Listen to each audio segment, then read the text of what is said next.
I wanted to explore this idea of contentment. And so, what makes you feel content is probably just a little bit different for me and different again for even somebody else. I was thinking about this and how best to define it through its essence and share that with you. And I wanted to come up with this great example, but it ended up not being as easy as I thought. So I decided to switch gears and I started to think about being content was how and when it was very achievable, easily accessible, and not overly complicated or too technical. And again, tougher than I thought. So I racked my brain again for a memory, and I'm like, this is great. It'll be an example when I felt contented, and I'm gonna be honest, I still stumbled until I thought, hey, use your kid brain. As a kid, you find an experience, and it's usually real, it's honest, and it's simple, and it's uncomplicated. So if you're feeling content as a kid, it's probably pretty close to the mark. So here's what I came up with.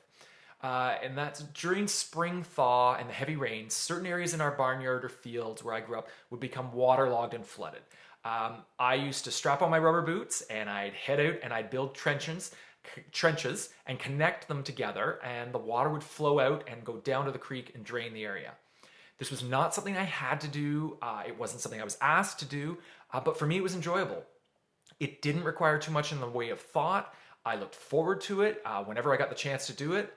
And watching the water rush away for me was calming, just that sound. I got satisfaction from it and I felt good. It was a simple action that didn't cause me any uncomfortable emotions, but it gave me a great sense of pleasure. It's a little weird, but it's real and it's honest.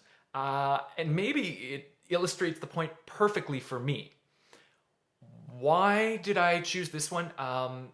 Because it shows that I really needed nothing else to do this activity other than myself. If I had a shovel or a digging tool, that was great. It made it easier, but it didn't require much in the way of preparation or supplies, just me and whatever time I could dedicate to it.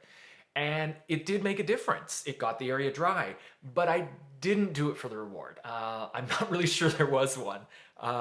I did it strictly because I enjoyed it, and apparently it was ran in the family. One of my great grandfathers loved to do this too, but I never knew him. I didn't know that. I just looked forward to it.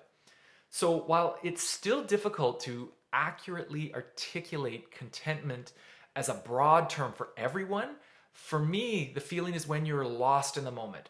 Very little else matters, and you're not bothered by anything else going on around you. Your mind's clear, and I believe some people call it choosing to be present.